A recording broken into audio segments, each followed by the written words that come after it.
बिस्मिल्लाहिर्रहमानिर्रहीम। आज तक के मुअज़्ज़ज़ नाज़रीन अस्सलाम वालेकुम। अब किस नंबर 426 मुलाहिज़ा फरमाएं। काशानूक उठकर खड़ा हो गया और बोला, मैं रात को देर से किसी वक्त यहाँ आ जाऊँगा, फिर सूरज तुलू होने से पहले पहले हम अपनी तैयारी मुकम्मल कर लेंगे। आप लोग इस मंसूबे पर अमल करने को तैयार होना। डन। मैंने पूरे एतमाद लहजे में कहा। मैंने जो फैसला सुनाया था वो ली जान के लिए भी काबिल कबूल था। काशानूक ने जाने से पहले अपने सेल में से सिम निकाल कर मुझे दे दिया और बोला, तुम फिलहाल इससे काम चलाओ, मैं दूसरा नंबर इस्तेमाल कर लूँगा और हमारे दरमियान राब्ते का वसीला बहरहाल ज़रूर रहना चाहिए। मैंने उसका शुक्रिया अदा किया और सिम कार्ड लेकर अपने पास रख लिया। मैं काशानूक को घर के दरवाजे पर छोड़कर वापस कमरे में आया तो लियान ने गहरी नज़र से मुझे देखा। मुझे उसकी निगाह में एक अजीब सा तासर उभरता दिखाई दिया। पता नहीं वही लम्हात में क्या सोच रही थी, बहरहाल उसकी सोच मुज़हिका खेज हो सकती थी। मैंने उसकी ज़हनी कैफियत के बारे में जानने के लिए पूछ लिया, क्या बात है लियान, तुम मुझे मानी खेज नज़र से क्यों देख रही हो? जवाब में वो बेतरह हंसती। उसकी इस हरकत पर मुझे और भी हैरत हुई। मैंने कदरे सख्त लहजे में इस्तफसार किया, ये क्या मजाक है लियान? उसने इस बार भी कोई जवाब नहीं दिया और कह के पर कह के लगाते चली गई। अब मैं उलझन महसूस करने लगा। यूं महसूस होता था जैसे उसे हंसने का दौरा पड़ गया हो। उसका जीन उतारना मुझे आ गया। मैंने मुजर्रब मंतर फूंका तो सब कुछ ठीक हो गया। जब वो इत्तदाल पर आई तो मैंने पूछा, अब बताओ तुम मुझे देख कर हंसती क्यों चली जा रही थी? मैं तुम्हें देख कर थोड़ी हंस रही थी, वो शोखी से बोली। फिर मैंने सरजंश करने वाले अंदाज में कहा, मैं तो गंजे वहीदान को देख रही थी। मैं गहरी सांस लेकर रह गया। वो शरारत भरे लहजे में बोली, वहीदान तुम सर मुंडवा कर कैसे लगोगे जैसे दूसरे फारिगुल बाल लगते हैं? मैंने ज़ुबानी अंदाज में कहा, काशानूक को नहीं देखा? काशानूक की बात दूसरी है, वो समझाने वाले अंदाज में बोली, उसे तो मैंने अव्वल व आखिर बगैर बालों के ही देखा है ना, इसलिए मेरे देहन में उसका एक तासर बन गया है। मगर तुम, वो बात अधूरी छोड़कर फिर हंसने लगी। मैंने कहा, घर की खेती है, कुछ ही दिनों बाद सरसब्ज़ो शादाब नजर आने लगेगी। पता नहीं वो मेरी बात के मफहूम तक पहुंची के नहीं, अलबत्ता उसकी शोखी हुई शरीर खंसी में कोई कमी वाक़ई ना हुई। मैं मुतमईन था कि वो जुनूनी अंदाज के कहकों से बाहर निकल आई थी। अब उसे किसी मुजर्रब नुस्खे की जरूरत ना थी। किसी सरगर्म और अमली इंसान को अगर चंद घंटों के लिए फारिग बिठा दिया जाए तो वो खुद को अपाहिज सा महसूस करने लगता है। मेरी सारी जिंदगी बेपनाह मसरूफियत में गुजरी है और मसरूफियत भी ऐसी कि एक एक लम्हा मैदान जंग का आईना नजर आता था। गुज़िश्ता शाम से लेकर अब तक मुझे कोई सरगर्मी दिखाने का मौका नहीं मिला था, लिहाजा अजीब सी बेजारी का एहसास हो रहा था। दोपहर के खाने के बाद हमने एक भरपूर नींद ली और सूरज गुरूब होने से कोई घंटा भर पहले हम तैयार होकर उस घर से निकल गए। फलूजी ने हमारे बाहर जाने पर कोई इतराज़ तो नहीं किया, तब उसके चेहरे के तासरात से यूं महसूस हुआ जैसे वो हमारे इस अमल से मुतमईन ना हो। यकीनन काशानूक ने इस सिलसिले में उसे खुसूसी हिदायत दे रखी होंगी। हमने घर से बाहर निकलते वक्त अलबत्ता थोड़ी एहतियात जरूर बरती और वो ये कि अपने चेहरे पर हल्का फुल्का मेकअप कर लिया। काशानूक मेकअप का जरूरी सामान सुबह छोड़ गया था जो अब हमारे काम आ रहा था। लियान वाले सेल को घर ही में रहने दिया और अपने सेल में मैंने काशानूक का दिया हुआ सिम कार्ड लोड कर लिया। उसने जाते वक्त मुझे अपना दूसरा नंबर भी दे दिया था। काशानूक का वो घर बुधनाथ वैली के ऐन वस में वाक़ था। उस इलाके में तकरीबन तमाम घर एक ही तर्ज पर बने हुए थे। हम पैदल ही चलते हुए गली दर गली खासे फासले पर निकल आए। उस समत बुधनाथ का स्टूपा अपनी आन बान के साथ सर उठाए खड़ा था। इस स्टूपा का शुमार दुनिया के चंद बड़े स्टूपाज में होता है। स्टूपा में इस वक्त यात्रियों और इबादत के लिए आने वाले मुकामी लोगों का अच्छा खासा रश था।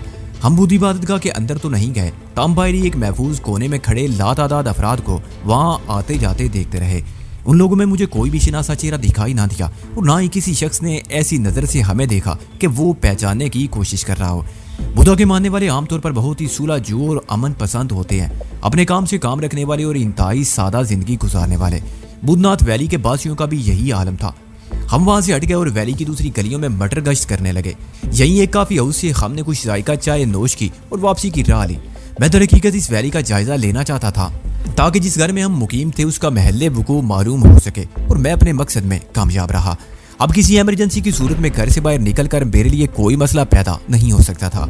हम वापस आए तो फलूजी किचन में मसरूफ था। उसने हमें इतला दी कि ठीक 1 घंटे बाद हमें रात का खाना मिल जाएगा। लियान को मैंने एक कमरे में भेजा और खुद वहीं किचन में रुककर फलूजी से गपशप करने लगा। मैं दरअसल उससे वैली की सूरत-ए-हाल के बारे में मालूमात हासिल करना चाहता था। काशानूक ने उसे हमारे बारे में तफसीलन बता दिया था। वो जानता था हमें काठमांडू में किस किस्म के हालात दरपेश हैं। मेरी टटोल का मकसद वो बाआसानी समझ गया और इत्मीनान बख्श लहजे में बोला, अभी तक तो इस वादी में सब अमनो आमान ही है। तुम लोगों की तलाश के लिए सरगर्मी दिखाई नहीं दी जा रही। वैसे तुम्हें यूं आज़ादाना घूमने के लिए बाहर नहीं निकलना चाहिए। थोड़ी एहतियात कर लोगे तो कोई मसला सर नहीं उठाएगा। मैं फलूजी की हाँ में हाँ मिलाते हुए बातचीत में मसरूफ रहा। वो अपनी उम्र की 70 बहारें गुजार चुका था, ताम सेहत उम्दा थी। गुफ्तगू से अंदाजा होता था उसे जिंदगी गुजारने का भी वसी तजर्बा है। थोड़ी देर बाद लीयान के पास मैं आ गया। वो लिबास तब्दील कर चुकी थी और चेहरे पर उसने आर्दी मेकअप भी साफ कर दिया था। मैंने भी गर्म पानी से मुंह हाथ धोया। फिर हमारे दरमियान ताज़ा तरीन सूरत हाल पर बातचीत होने लगी। इसी दौरान में कुछ देर बाद काशानूक का फोन आ गया। मैंने अपने सेल पर उसकी कॉल रिसीव की। उसने कहा, डॉक्टर मूंग से मेरी बात हो गई है। वो इस बात पर खुश है कि मैं तुम दोनों के साथ तिब्बत जा रहा हूँ। मैंने उसे इस काफिले के बारे में भी तफसीलन बता दिया है, जिसमें शामिल होकर खामबूदनाथ वैली से रवाना होंगे। चलो अच्छा हुआ कि हमारे प्रोग्राम को डॉक्टर मूंग की तायद हासिल हो गई। मैंने मुतदिल लहजे में कहा, तुमने जोगिंदर पाल के हवाले से भी डॉक्टर से बात की है? मेरा आखिरी जुमला सवालिया अंदाज का हामिल था। उसने पूछा, जोगिंदर पाल के कौन से हवाले की बात कर रहे हो? मैंने जवाब दिया, जोगिंदर ने तुम्हें अपने साथ रहने की पेशकश की थी ना। कल सुबह तुम हमारे हमरा यहाँ से रवाना हो रहे हो। अपनी रवानगी को किस तरह जस्टिफाई करोगे? ओह हाँ। वो एक गहरी सांस लेते हुए बोला, मैंने इस सिलसिले में डॉक्टर मूंग से जिक्र किया था। उसने मशवरा दिया है कि मैं जोगिंदर से हफ्ते भर की छुट्टी ले लूँ। इस तरह सारे मामलात बखूबी निमट जाएंगे। फिर तुमने अपनी छुट्टी मंजूर करा ली? मैंने इस्तफसार किया। मैंने इस सिलसिले में जोगिंदर पाल से बात की है। उसने बताया वो इस बात के लिए राजी हो गया है। मैंने उससे कहा है कि मैं चंद रोज के लिए अपने गाँव जाना चाहता हूँ। वापस आकर उसकी खिदमत में जुट जाऊँगा। उसने मुझे गाँव जाने की इजाज़त दे दी है। मैंने उसे बताया कि कल सुबह मैं काठमांडू से निकल जाऊँगा, लेकिन तुम्हें तो आज रात किसी वक्त हमारे पास आना है। हाँ वो तो है, उसने जवाब दिया। फिर गड़बड़ नहीं हो जाएगी? कैसी गड़बड़? जोगिंदर पाल तुम्हारे रात ही को गायब हो जाने पर तशवीश में मुब्तला हो सकता है। मैंने कहा। वो बेपरवाही से बोला, जोगिंदर पाल इस वक्त बहुत ज्यादा मसरूफ है। मुझे नहीं उम्मीद कि दोबारा उससे मेरा सामना हो। उसे मेरे गायब हो जाने की खबर नहीं हो सकेगी। इस तरह ये मामला निभ जाएगा। तुम इस वक्त कहाँ हो? मैंने पूछा। जोगिंदर पाल के एक दूसरे बंगले पर, उसने जवाब दिया। ओह तो क्या तुम शेवाली स्ट्रीट में वाक़े बंगला नंबर जैद 200 में नहीं हो? मैं इस वक्त जोगिंदर के जिस बंगले में ड्यूटी दे रहा हूँ वो शिवाली स्ट्रीट से काफी फासले पर वाक़ है। मज़कूरा बंगला अरोड़ा काटेज के नजदीक है और उस बंगले का नंबर है R20। काशानूक ये नई इतला दे रहा था। अरोड़ा काटेज दरअसल दिल्ली बाजार सेंट्रल इमिग्रेशन ऑफिस और रशियन एम्बेसी के वस में वाक़ था। मैंने उससे पूछा, उधर से इधर तुम्हारी मुंतकिली की कोई खास वजह है? मैं वजह मालूम करने की कोशिश कर रहा हूँ, काशानूक ने पुरइसरार अंदाज में जवाब दिया। उस बंगले पर मैंने कुछ खुफिया सरगर्मियां महसूस की हैं। मुझे यूं लग रहा है आज रात यहाँ कुछ होने वाला है। उसकी बात सुनकर मेरे कान खड़े हो गए। मैंने जोर देकर कहा, अपने काम से लगे रहो और जैसी कोई अहम बात तुम्हें मालूम हो फौरन मुझे इतला देना। ठीक है भाईजान, मैं बाद में तुम्हें कॉल करूंगा। वो आवाज दबाकर बड़े मोहतात अंदाज में बोला, कोई मेरी तरफ आ रहा है। Vishu good luck. मेरे दुआया कलिमात के साथ ही उसने सेलुलर राब्ता मुनक़ते कर दिया। काशानूक की इस मुबहम मगर सनसनीखेज इंकिशाफ ने मुझे बेचैन कर दिया। इस तमाम तर गुफ्तगू के दौरान में लियान मेरे करीब मौजूद थी। मैंने सेल को एक तरफ रखा तो वो मेरे चेहरे पर फैली हुई तशवीश को देखकर पूछ बैठी। वो एक तरफा गुफ्तगू सुन पाई थी, इसलिए भी ज्यादा उलझ रही थी। खैरियत तो है ना वजदान? मैंने मुख्तसर अल्फाज में उसे सूरत हाल से आगाह कर दिया। मैं चूंकि खुद भी इस बारे में अभी ज्यादा नहीं जानता था, लिहाजा हमारी गुफ्तगू क़ियासात तक ही महदूद रही। इसी दौरान में फरूजी ने हमें इतला दी कि रात का खाना मेज पर लगाया जा चुका है। सर्द मौसम में इंसानी जिस्म को ज्यादा तवानाई की जरूरत होती है, लिहाजा निज़ाम की कारकर्दगी कई गुना बढ़ जाती है, जिसके नतीजे में ज्यादा भूख लगती है। हमने दोपहर के खाने के बाद एक लंबी चौड़ी नींद ली थी। उसके बावजूद भी मैं इस वक्त खासी भूख महसूस कर रहा था। हमने डटकर डिनर किया और एक मरतबा फिर अपने कमरे में आ गए। फरूजी ने डाइनिंग कम ड्राइंग रूम ही से हमें गुड नाइट बोल दिया और मैंने उसे ताकीद की कि वो जब तक जाग रहा है पूरी तरह चौकन्ना रहे और सोने से पहले खिड़कियों दरवाजों को अच्छी तरह चेक कर ले। आप फिक्र न करें जनाब, वो सीना फैलाते हुए बोला। मैं 20 सदी से चौकीदारी और निगरानी का काम कर रहा हूँ। आप पूरे इत्मीनान के साथ जाकर सो जाएं। रात को जिस वक्त भी किसी चीज़ की ज़रूरत महसूस हो आप बेधड़क मेरे पास आ सकते हैं। मैं रात में नहीं बल्कि दिन में नींद पूरी कर लेता हूँ। कमरे में आने के बाद हमने दरवाजे को बंद कर लिया। इस वक्त हम दोनों में से किसी को भी नींद नहीं आ रही थी, लिहाजा फौरी तौर पर सोने का तो सवाल ही पैदा नहीं होता था। हम गुज़िश्ता रात और आज दिन में कई रोज के बाद पुरसुकून नींद सो सके थे, एक गहरी और आसूदगी से भरपूर नींद। लियान ने नर्सिंग कोर्स कर रखा था और मेडिकल के शोबे में उसकी मालूमात और तजर्बा किसी क्वालिफाइड डॉक्टर से कम ना था। जरा फुर्सत मुयसर आई तो वो मेरे बाजू की तीमारदारी में लग गई। काशानूक से हमने फर्स्ट एड का जरूरी सामान भी मंगवा लिया जो इस वक्त काम आ रहा था।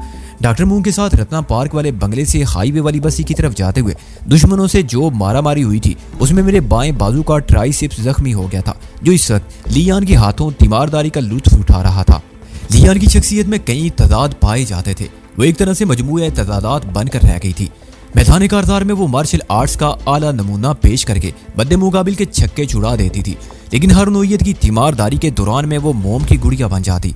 नाजुक और नरम और मुलायम मामूली सी आंच उसकी नरमी में कई गुना इजाफा कर देती। उसे पिघलते देखकर कोई अंदाजा नहीं लगा सकता था कि ये वही लियान है, अमली मैदान में जिसके हाथ पांव तेजधार खंजरों के मानिंद शाई शाई करते हुए दुश्मनों का सफाया करते चले जाते हैं। जब तक वो मेरी मरहम पट्टी में मसरूफ रही, मैं उसके बारे में सोचता रहा। उसकी उंगलियों में मसीहाई का ऐसा अंदाज और लम्स का ऐसा गुदाज पहना था कि उसके छूते ही बीमार खुद को शफायाब महसूस करने लगता। जब वो अपने काम से फारिग हुई तो मुझसे पूछा, ये मायावती कौन थी? मैंने चौंक कर उसकी तरफ देखा। दिन में जब काशानूक ने कोदारी का जिक्र किया तो मैंने उसे बताया था कि मेरी एक दोस्त का ताल्लुक भी उसी कस्बे से था। काशानूक के जाने के बाद लियान ने मेरी उस दोस्त का नाम पूछ लिया और मजीद तफ्तीश अब कर रही थी। मैंने सरसरी अंदाज में जवाब दिया, तुम्हारी तरह मायावती भी एक नर्स थी और मेरी एक अच्छी दोस्त थी। क्या तुम मुझे भी अपनी एक अच्छी दोस्त समझते हो? वो मेरी आंखों में देखते हुए मुस्तफसर हुई। इसमें शक वाली कौन सी बात है? उल्टा मैंने उसी से पूछ लिया, क्या तुम ऐसा महसूस नहीं करती हो? मैं अपने नहीं तुम्हारे एहसासात जानना चाहती हूँ। वो डटी रही। मैंने गहरी संजीदगी से कहा, हम कुर्बत की जिन मंजिलों से गुजर चुके हैं वो मजबूत दोस्ती के बगैर मुमकिन नहीं था। मैं अपने एहसासात को उससे ज्यादा वाज़ेह अंदाज में बयान नहीं कर सकता हूँ। वो एक मानी खेज अंदाज खारिज करते हुए बोली, क्या तुम मायावती के भी इतने ही गहरे दोस्त थे? मैंने नवी में गर्दन हिलाने पर इक्तफा किया। उसके चेहरे पर एक बेनाम सा इत्मीनान झलकने लगा। फिर वो मायावती के बारे में कुरीद कर पूछने लगी। मैंने उसकी तशफी की खातर बताया कि मायावती का ताल्लुक बुद्ध मत से था। वो तिब्बत के सरहदी कस्बे कोदारी की रहने वाली थी और काठमांडू के मारूफ हॉस्पिटल में बतौर नर्स काम करती थी। यहाँ काठमांडू में उसकी रिहाइश आर्निको हाईवे पर इंदिरा चौक सनकोसी बाजार में थी। मुझे उसके घर में रहने का इत्तफाक भी हुआ था। तुमने बताया मायावती अब इस दुनिया में बाकी नहीं रही। लियान की कुरीद का सिलसिला जारी रहा। उसकी मौत कैसे वाक़ई हुई थी? उसे मेरी दोस्ती ने मार डाला। मैंने बूझल आवाज में कहा, मैं जहां भी जाता हूं अपने ताकुब में दुश्मनों की एक फौज को भी ले जाता हूं। चुनाचे मुझसे दोस्ती रखने वाले खासे मुतासर होते हैं। यहाँ काठमांडू और नेपाल के दीगर इलाकों में नागपाल और उसके गुंडों से मेरी तवील मारका आराई रही थी। वो भी इसी चपकलिश की भेंट चढ़ गई। लियान काफी देर तक खामोश नजर से मुझे देखती रही।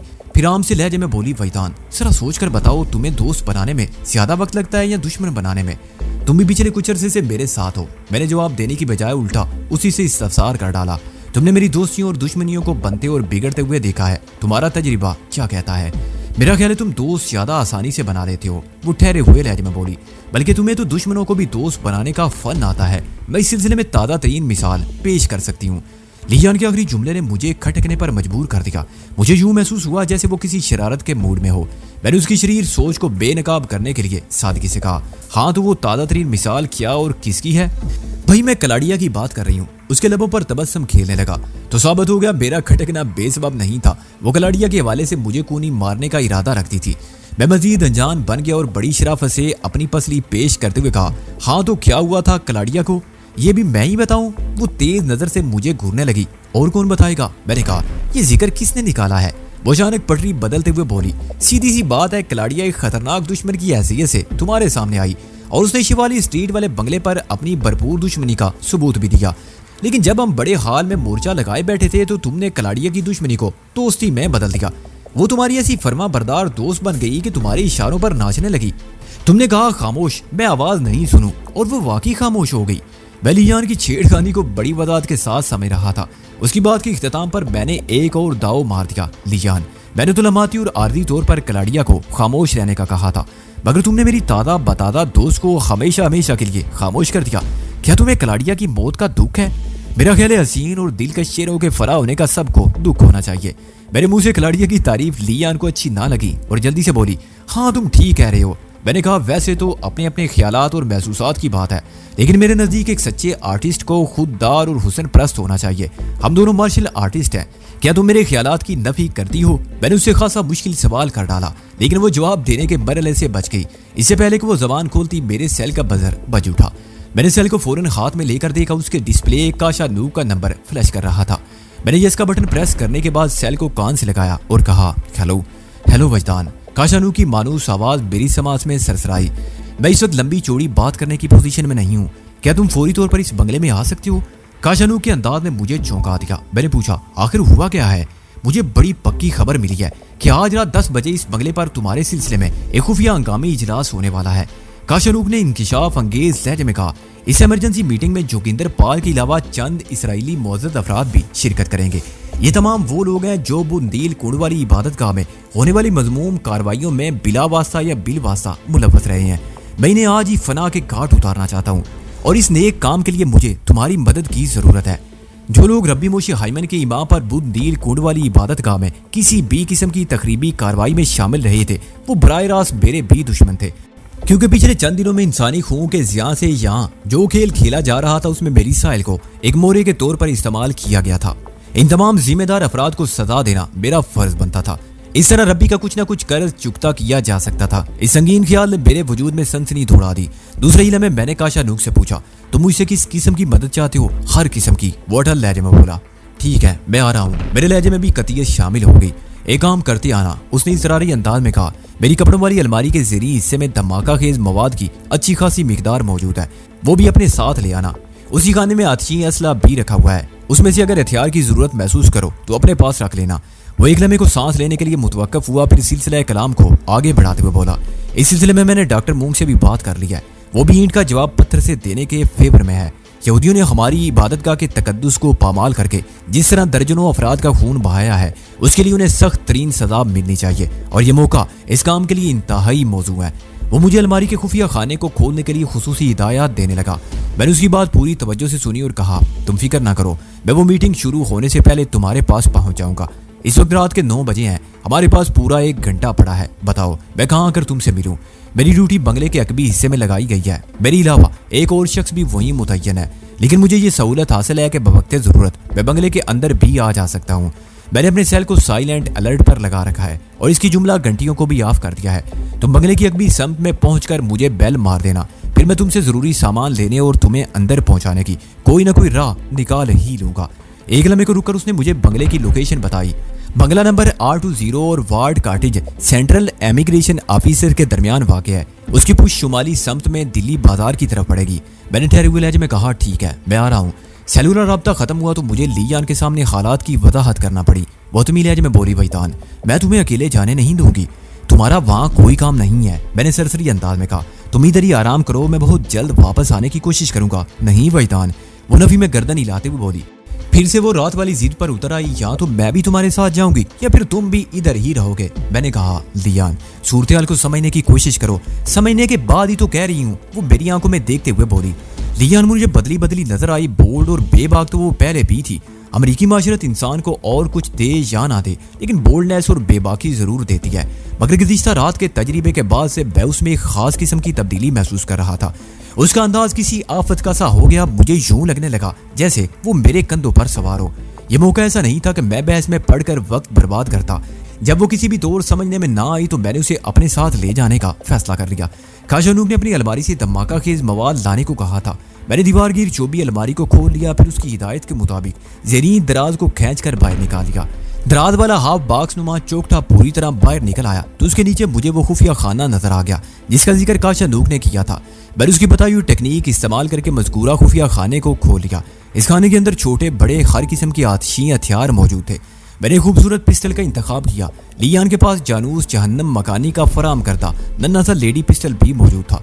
इस खाने में आतिशी हथियारों के अलावा वाफर तादाद और मिकदार में आतिशगीर धमाका खेज मवाद भी मौजूद था, जिसमें time bomb, hand grenade, dynamite और बारूदी सुरंगें शामिल थी। मैंने हालात और मौके की मुनासबत को देखते हुए बारूदी सुरंगों को हाथ नहीं लगाया और काशानूक की फरमाइश पूरी करते हुए टाइम बम, डायनामाइट और हैंड ग्रेनेड की भारी मिकदार उस बैग में भर ली जिसमें आज सुबह काशानूक हमारा सामान लेकर आया था। इस खतरनाक असले को महफूज करने के लिए मैंने बैग में ऊपर से नीचे तक अपने और लियान के मैले कपड़ों की एक दबीज तय लगा दी। ठीक 10 मिनट बाद हम गर्म लिबास में मलबूस होकर पूरी तैयारी के साथ घर से निकल पड़े। हमारी इस हंगामी रवानगी पर फलूजी ने हैरत का इजहार किया, लेकिन जब मैंने उसे बताया कि हम उसके साहब के बुलाने पर उसके पास जा रहे हैं और जल्द ही तीनों वापस आ जाएंगे, तब वो कदरे मुतमईन हो गया। हम पैदल चलते हुए बुधनाथ वैली से बाहर आ गए। फिर मेन रोड पर आते ही हमें एक टैक्सी मिल गई।